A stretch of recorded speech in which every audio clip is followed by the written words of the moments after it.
Hello and welcome to this sad, sad show. And we'll get to why it's so sad later.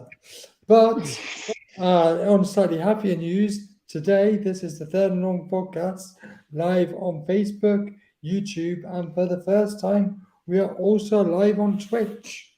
I'm a streamer now. Yes. Is that along with your sport broadcasting? Yeah. Yeah. How are you guys? As always, we've got Rocky Balboa apparently in Ollie Henderson. We've got Phil, who's probably as sad as me, and we've got Harry Potter in his closet again. Oh yeah. How Phil are ran away you then. boys? You're probably I'm better in than fact me. working for a living, Malarkey. Yeah, it's a very good day today. Although the circumstances that it's a very good day is a bit shallow. Let's put it that way. Huh. Phil, it's that shallow. Phil's gone already. Yeah, it's yeah, loved it. Right, should we get this over with? Yeah. Come on, bud. Yes, Go the on, then. 49ers lost 31-7 to the Philadelphia Eagles because the Eagles decided to just injure the entire team. Here we go.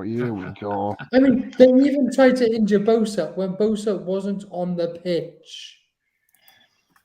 As I said, here we go. Wasn't he injured by his own player? Nope. Wasn't it his own player's legs that got him injured? Yeah, but our player got pushed into Bosa by their player. I mean, there's a reason their player got a unnecessary roughness penalty on that play. I don't think it was him, but hey, it just shows though. Don't go across the white line until you're ready to come on. He wasn't across the right line. He was not on the pitch. And just I'm just gonna get that. Good on Trent Williams for getting that guy and shoving him on his ass. Well fucking done. I loved that. Stick up for players, yes. Throwing punches and literally launching a guy to the ground who's like a third of his size. He didn't throw any punches. That's not leadership. There was punches thrown. That was not leadership. That is, I've utterly lost complete my head. And I said this on the group chat, and I'll say this live on air. This is down to your coaching staff not keeping your players' head when your QB goes down. Yeah, our players totally lost their head. The best team won on the day. If Purdy had stayed in, would it have been different? Because I don't think we'd have probably scored more than 7 points, and B, would our players have lost their heads?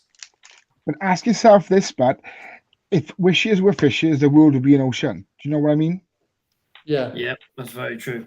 Love that saying. I have to remember that one. I can claim that we were unlucky and it was injuries and stuff like that, but the better team won on the day. Our offense didn't exist. Josh Johnson can't even hold on to a effing NFL ball. It's just we should have been in the game at halftime because it should have been 14-7 or 14-10. But the reality was we weren't at 21-7. And then in the second half, we lost our heads more, turned into a team with no discipline. And honestly, it was just depressing to watch. Anybody else want to add anything else? Because I feel like I've been talking for the first 4.5 minutes of this podcast. Go on, Phil. I'm kind of done. I'm done with the season. I'm waiting for the XFL to start, baby. 19 days. But I mean, I said on the group chat last night about just the 49ers, and I've got this thing now, and I'm convinced more than ever from last night. And is an amazing offensive mind. Like he's an amazing offensive mind. Win the big one. Like I genuinely don't think he's going to be get into the semi-final. He's going to get to the final and get his arse handed.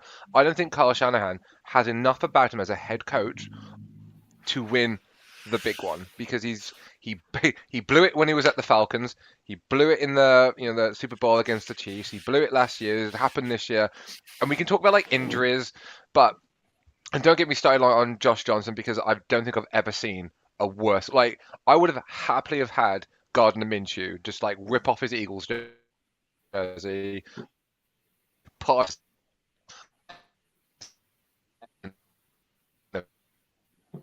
Well, we've got an issue with Shane with Phil's connection there, by the sounds of it. Yeah, I was just gonna say I agree with Kelly. Sorry, can you hear me? Yeah, you Yeah. cut out for a minute. I was gonna say I agree with Kelly. It was a shame to bow out like that. I'd have liked to see a fair fight of both teams fully healthy and fully fit. However, I am excited for next season now. Christian McCaffrey have a full season with the Niners. Brock Purdy with an off season or Trey Lance with an off season. And just maybe Can you hear me? Shanahan Can you hear me? Sorry. Yes, I can we now. can hear you, mate. Yeah. Maybe Shanahan is Sorry, good yeah, enough to win the Big I Ten. don't. No, I don't think he is, and the thing is about I don't think that defense that we had, the defense that lost their head because of losing Brock Purdy, not being able to go on to the next place, but you've got a load of these players that are going to be then another year old, and Kittle had a great. Kittle will continue, Debo will continue, Ayuk will continue, but there's a lot on that defense that I don't think like Trent Williams isn't going to be as good. These are all players that are going to start going on the decline, like that back who's George Kittle's hit his 30s, Trent Williams in his 30s. You've got like George Kittle. we George need to keep Kittle's like Robbie 26. Gold. I want to keep Jimmy. George Kittle is not 26. Oh, George Kittle's not old. George Kittle is not 26. I'm pretty sure George Kittle's age. George Kittle is 29. Oh, he's 29. Sorry, apologies. 93. He's 29. He's 29. He'll be 30 when the season starts. I next just year. don't think we'll have as good a year. I just don't think we'll have the same good enough defense like we had this year. And I think George Kittle, he was amazing. Like absolutely is. He is captain 49er. He is literally the personification of what it means to be a 49er. I just got myself really, really wound up last night because it was such a poor performance. We lost Brock. So Brock went 4 for 4, like on his passing. Like he was definitely in the game. He was matching. He was and then just like that elbow. I just like to clarify. I want to know whose call it was to have a backup tight end blocking Hassan Ridgeway. Whose call was that? Tyler Croft was never gonna be able to contain Hassan Ridgeway. No. Reddick was literally Reddick had a highway straight to Brock Purdy, straight to Josh Johnson. Yeah. He was there in the backfield before the blue ball was at half the time. It was ridiculous. So on the play that he sacked Purdy in the injury, he had Tyler Croft, and then like the next play, he had nobody blocking him. I'm like, this guy is second in the sack standings behind your guy, and your guy didn't get to the quarterback once. He did. He almost got a safety.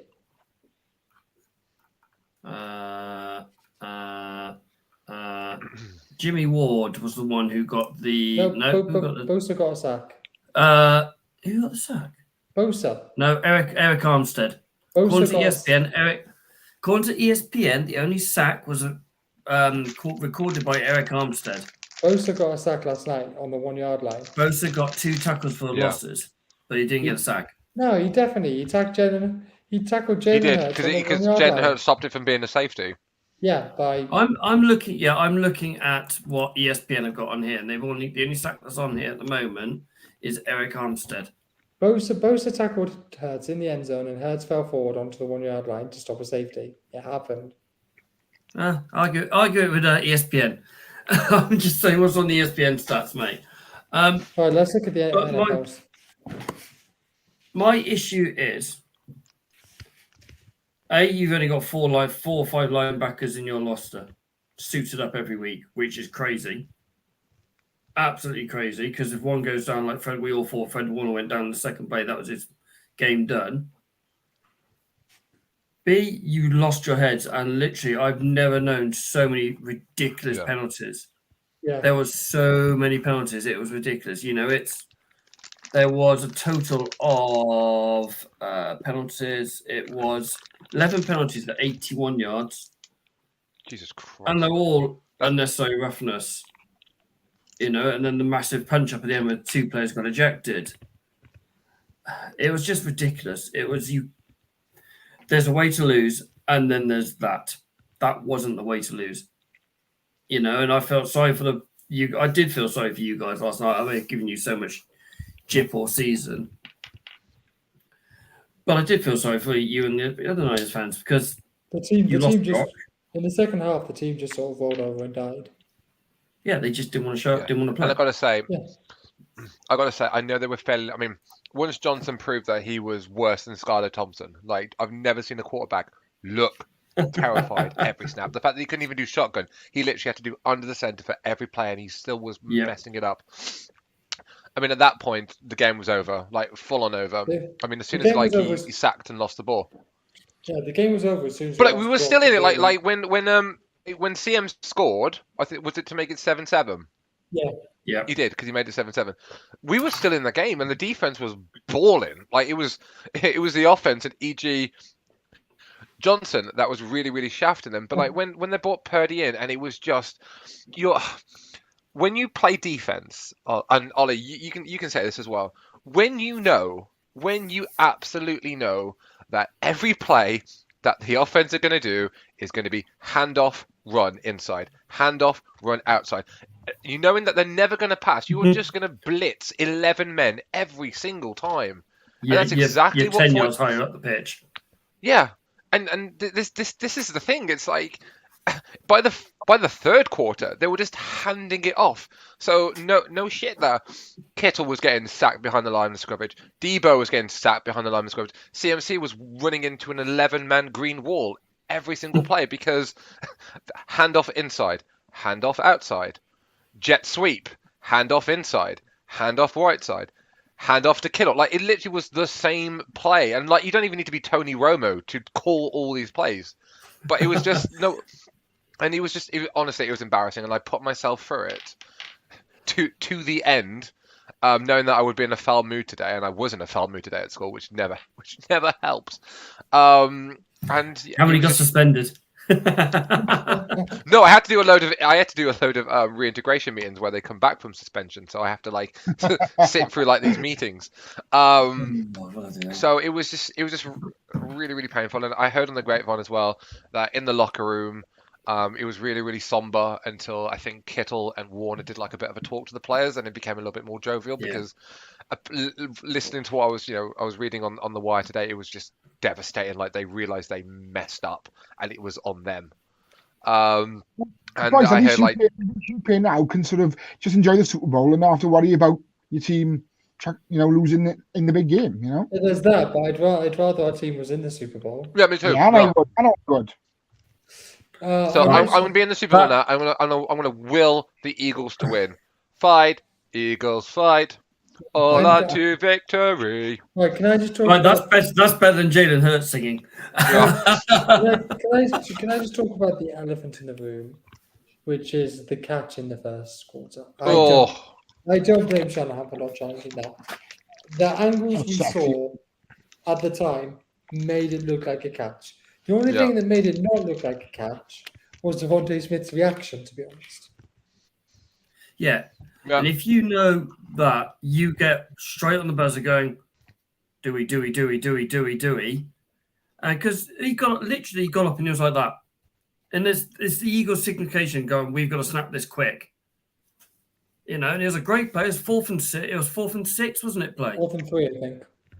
And it was a great play. And it was a brilliant acrobatic catch to grab the ball. It wasn't a catch, though. Let me bloody finish. But the phrase is, he didn't survive the ground, which is what the NFL go on with the catch down. He didn't survive the ground. I mean, we've all seen the Air Jordan pose, and we've now got the Devontae Smith pose, but it was just, you get on the buzzer straight away going, is there a chance we could turn this over? And then but he didn't. You even take a timeout, so you got a chance to review it, or you just go, oh, sorry, we're for a challenge flag, but he didn't. And there was several different reasons that Shanahan made a mistake. That I agree with Phil. He's not going to take your team any further than where he is now because of the lack of killer instinct. That's the word. But at the time, all the evidence I mean, seemed to prove that it was a catch. Yeah, exactly. But we all saw Devontae Smith action. That wasn't a guy pointing for first down in front of. That was get up straight away. We've got to do something about this. Yeah. I don't blame Shanahan for that personally, but if that was Belichick, he would have had his ass. He would have been ripped apart, or any of the coaching staff. They would have gone into that and gone, "Why haven't they challenged that? Why haven't you gone timeout to take it?" Yes, okay, it's like within the first 5 minutes of the game. But if there's a chance, the way the players reacted, you take a timeout to get a chance to have a look at it. Gives you 30 seconds, gives enough chance for the replays to show it in the booth. You get a chance, and then it could have changed the game. You don't know that. Well, I mean, it would have done. It would have given us the ball at 0-0 with, at that point, a fit Purdy on the halfway line. Yeah. But yeah, I mean, it is a real shame that the game ended like that. Real shame that the game ended like that, to be fair. It's a shame because it's a bit of a bad trend because wildcard weekend was brilliant, absolutely brilliant, all 6 games. For some of you, aye. Yeah. The divisional roundup, there was good games in there. And this one, the games have got worse and worse. It's like, at least the AFC game was exciting. Yes. Let's roll on to the AFC game now. I mean, we can talk about the officiating if we want, but at least the game was entertaining. I did think the officiating in both games was inconsistent and really shoddy. Right, I'm going to say this about the officials, and I think I've said this before. The problem with the NFL officials is they are not full-time NFL officials. They're lawyers, they're doctors, they're every other profession by an NFL referees. Make them full-time officials. Give them the right. Okay, then less mistakes might not happen. I agree with that, but what do they do in the off season then? Will they still get paid by the Shield? Normal jobs. Go back to their normal jobs. See, what jobs are going to allow them to do that? Even though I understand what you're saying and agree with it, it's just one of those things where, like, could you be like a part-time lawyer? Could you be like a part-time doctor? Yeah, I mean, I get where you're coming from, but there's obviously you come into XYZ of the season. Okay, I'm going to be this, but yeah, they're not full-time NFL officials. They have other roles. I mean, if you look at like Premier League officials, they get $80,000 a year. Mm-hmm. That's enough to live on for a year. Yeah. So if you pay them a certain amount a year, whether it's the off season or not, they still get paid that much, whether it's as a lump sum or as monthly. If they're still employed by the NFL to be an official next season, they should still get paid in the off season. Oh yeah, so the way the NFL wages start is they get paid from the start of training camp or when they get traded or drafted into the end league, and the last day of their wages stopped the Monday after Super Bowl. So those 3 months in between Super Bowl Monday and whenever they go back into training camp, they don't get paid. Yeah, but I mean, NFL players get paid enough. Yeah, well, unless you're like a 7th round rookie. Well, you still get paid like nearly $1 million. Okay, let's go on to the game. Let's get on to this game. Where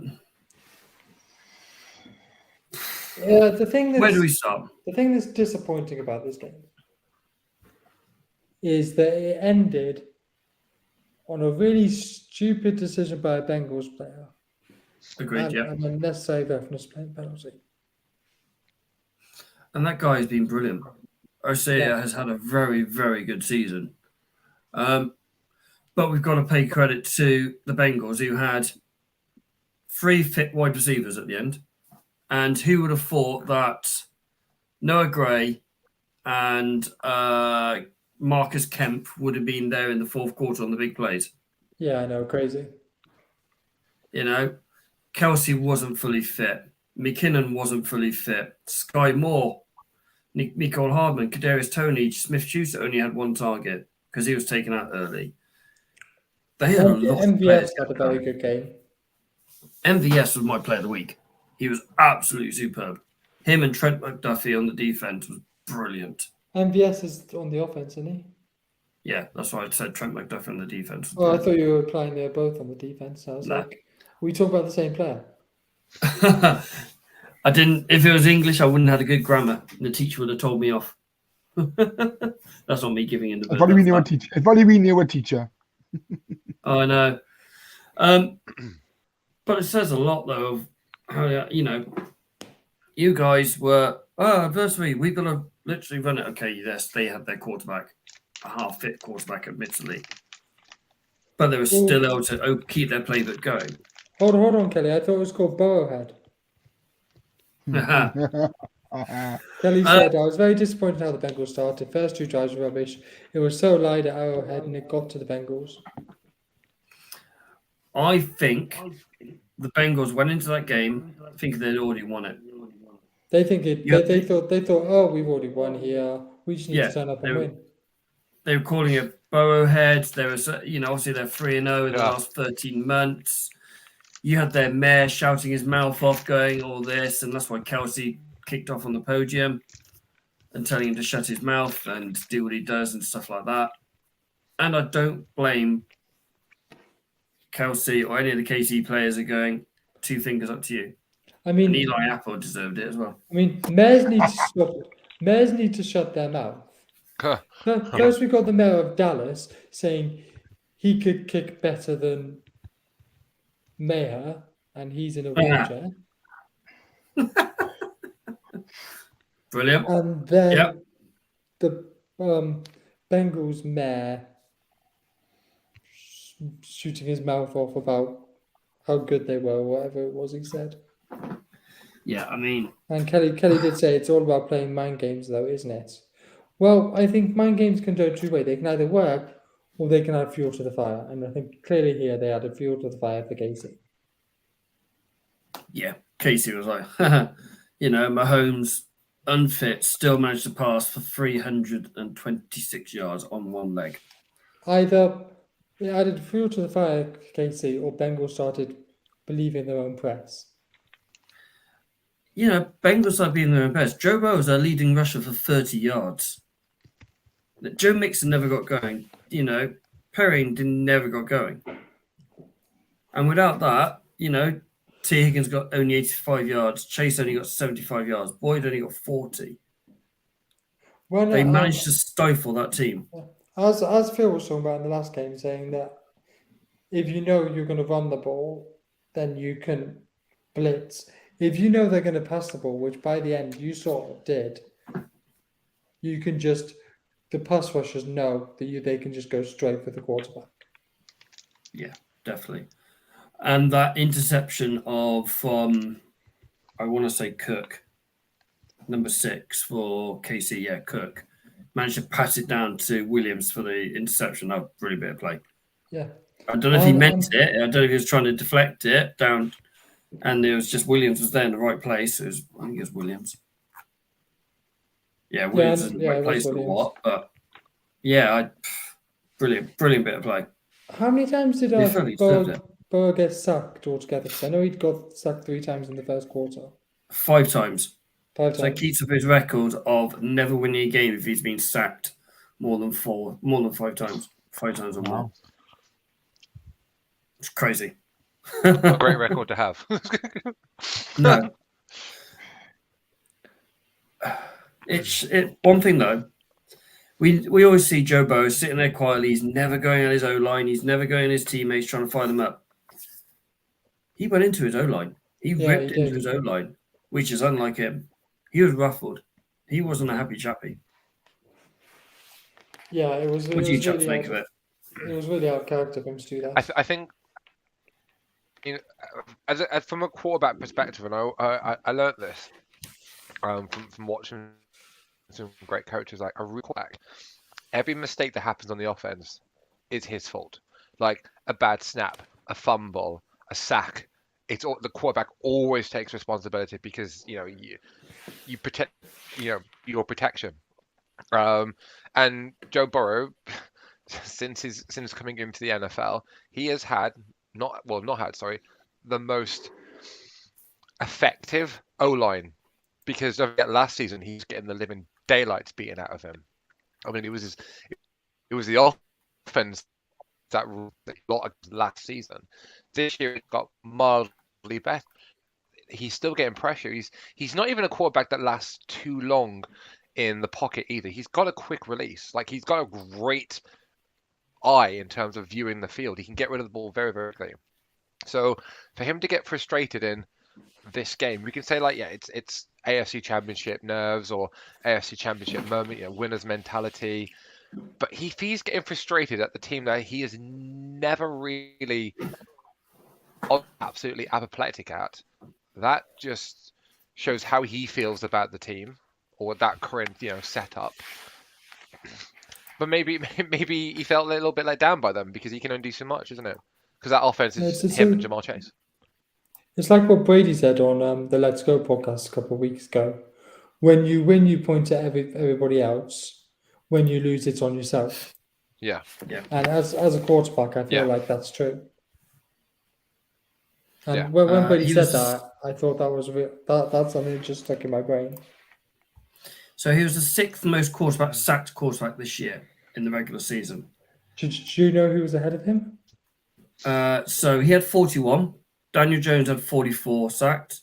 Geno 46, along with Kirk Cousins. Fields 55 and Russell Wilson also 55. So four of those 6 teams still made the playoffs. Yeah. Burrows got sacked 10 times in 3 games. In the 3 games. Immediately, Dan Jones got 8 in 2 games. And Josh Allen also got 8 in 2 games. But the next one was like 4. And it's what you get if you look after your quarterback. Yes, okay. Bengals had 3 of their starting O-line man out. And one they dragged off waivers who wasn't even good enough for the Texans, for crying out loud, playing. Well, he was released by the Texans. He was a Texans O-line man who was released. So they picked him up for waivers. So he wasn't even good enough to play in the Texans, and yet he is playing in the AFC Championship game, protecting one of the best players in the league at the moment this season. Not very well. Not going to happen. They went to a point where he was protected, and when they had that run, they was protected, and we got a fairly good pass rush with Uche and Judon, and they didn't. We only got to him a cut 2 or 3 times in that game. Yeah, Chris Jones had a great game. Chris Jones is this year's Aaron Donald. I think. Well, ring me. Yep, I seriously think he is this year's Aaron Donald. Yeah, I'm a massive fan of Chris Jones. I think he's a brilliant, really good pass rusher. Very understated. He's been around the league now for 3-4 years, 4 years. He's a very, very good player, and he's got better every season he's played. How do you know Phil Finn feel about the results? They're back in their mums, so I actually haven't seen them yet. I did say to Noah, "Have you been gloating your brother?" And he said yes. I will get the full extent of that on Thursday when they're back with me. So, yeah. I was going to say, speaking of Thursday, I will give my full opinion on both games on Thursday because, no rest for the wicked at the moment. I have to go back very shortly. But I will be, I'll be there for the full show on Thursday. And hopefully I can have a bit of, I can have the podium for a little bit so I can say my piece. Gentlemen, have a great show. I will catch you on Thursday, okay? See you, Shano. Take it easy, mate. Goodbye.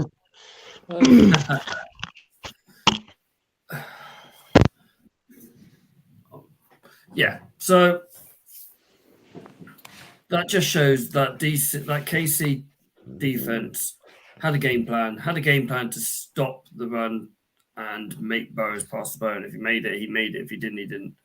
There's only one play that I remember that Jamar Chase really got to, and that's the one he was double coverage Yeah. in the fourth quarter. But there's poor clock management as well.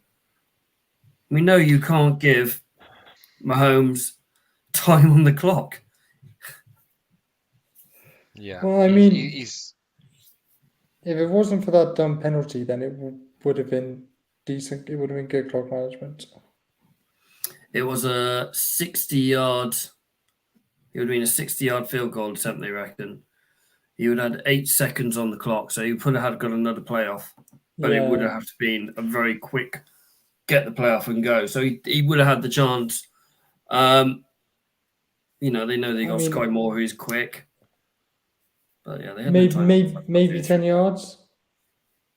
Yeah, 10 yards to quick 10 and out. But I mean, a 50-yard field goal in the swirling wind of Arrowhead. I know Butker plays there every week, but that's still not easy. No, very true. It was, but I think he is one of the best kickers in the league. We have had a couple of bits of news that's popped in overnight. One in between the two games, actually, wasn't it? Was it? With the it was in between the two games. I only saw it this morning. Kellen Moore has been released from the Cowboys as an OC. Oh yeah, but I thought you were going to talk about the fact that he's been. It's not expected. It's been announced now that he's getting new LA Chargers OC. Oh, has it been announced? Has it? Okay, Yes. I saw that as that popped up on mine. Are we shocked he's left Dallas? Yes, I am.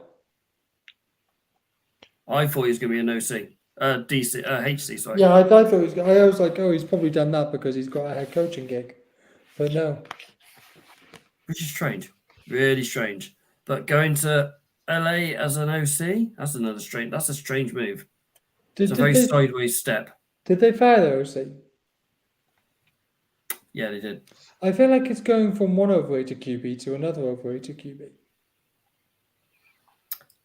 Social media QB to the gift giver. Yeah, or from the gift giver to the social media. Yeah, it's a strange one. That really is a very strange one, but who knows? I think Might work out. I think LA probably do have a higher powered offense than Dallas. Definitely in the skills section, in the wideout, and in the running back section. I think their O-line and their defense is better in Dallas, but who knows? Only time will tell, won't it?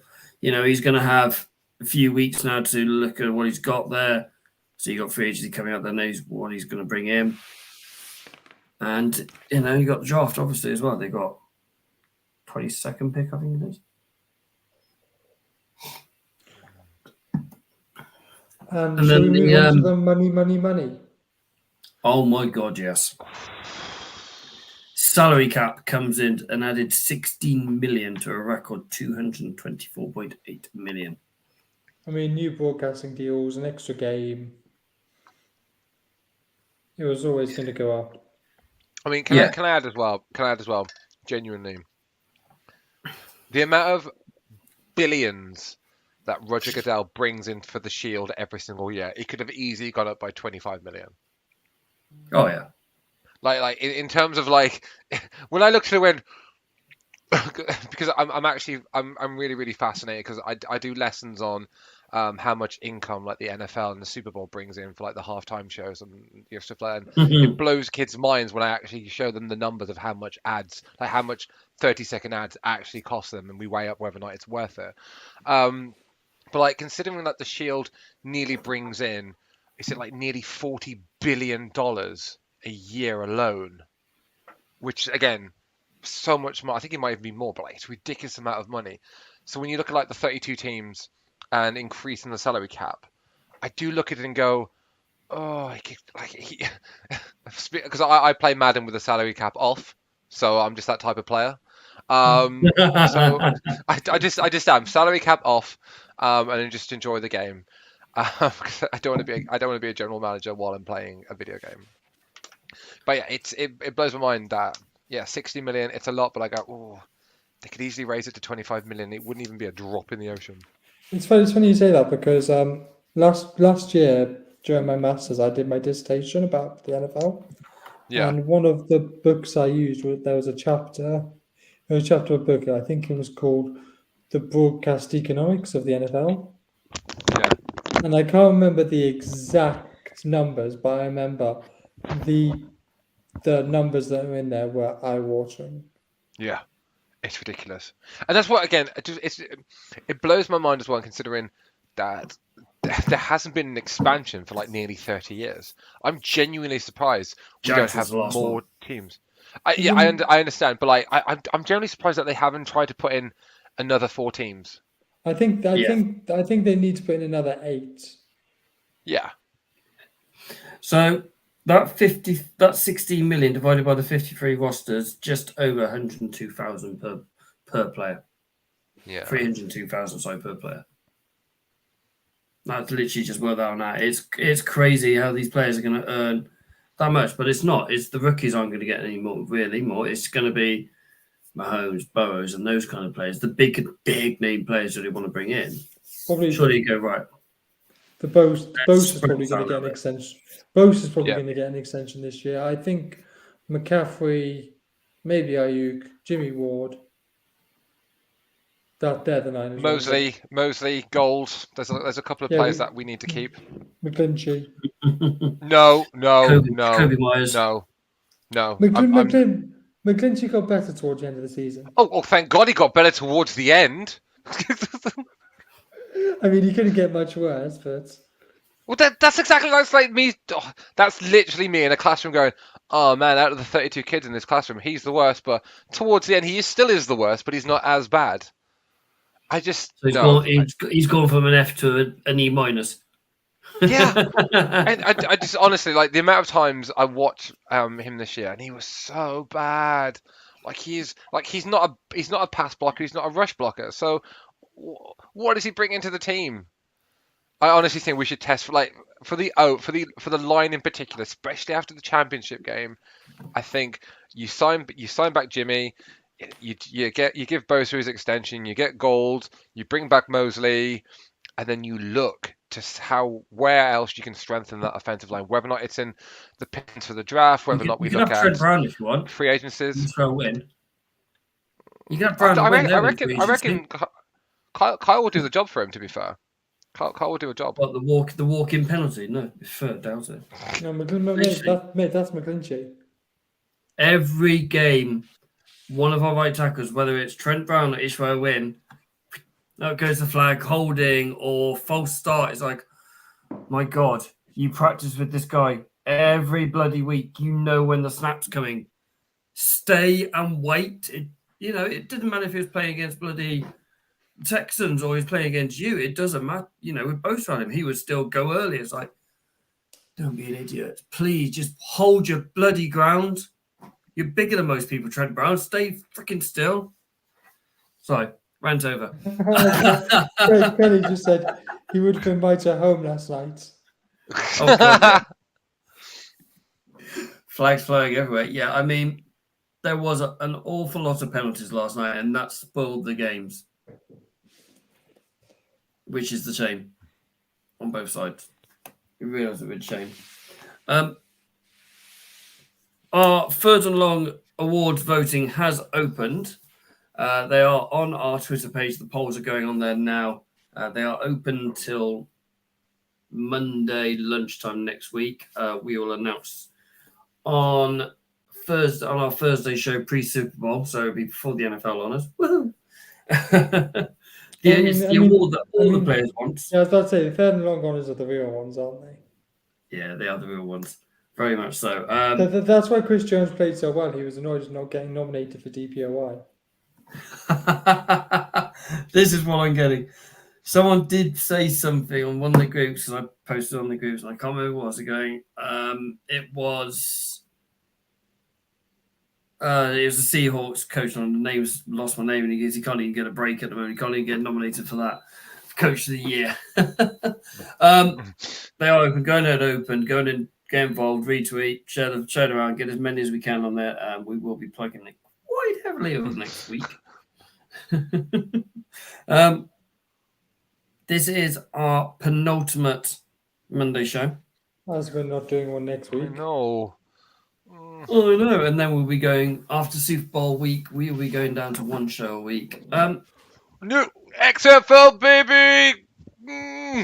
We need to keep the two. We need literally the XFL is going to be ruling our life right up until the draft, gents. Honestly, it's going to be exciting. It's going to be fresh. We're going to see Dwayne every weekend. It's going to be phenomenal, guys. Get your hopes up because this will smash it. Ollie, do you think Phil's excited about the XFL starting?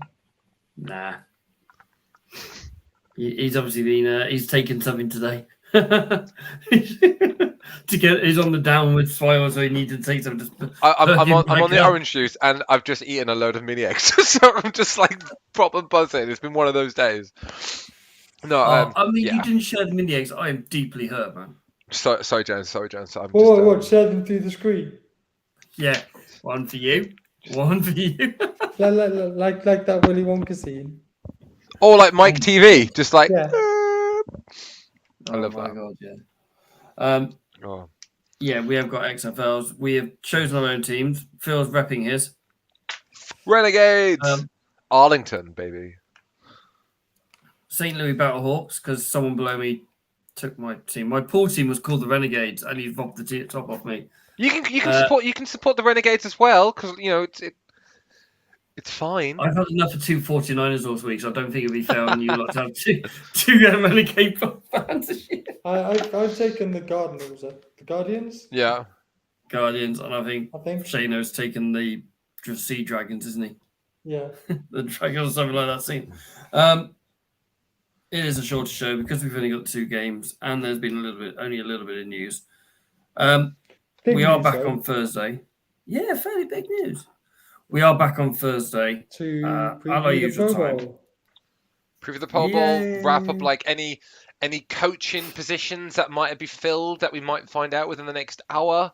Just injury fallout. What to look forward to for the XFL pre Super Bowl talk. I'm looking forward to it, gents. Yeah, it's going to be a good couple of weeks.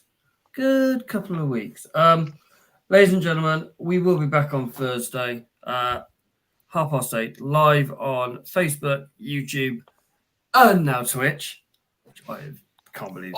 Can't believe I am on Twitch. This is really strange and very surreal. Ladies and gentlemen, good night. Stay safe.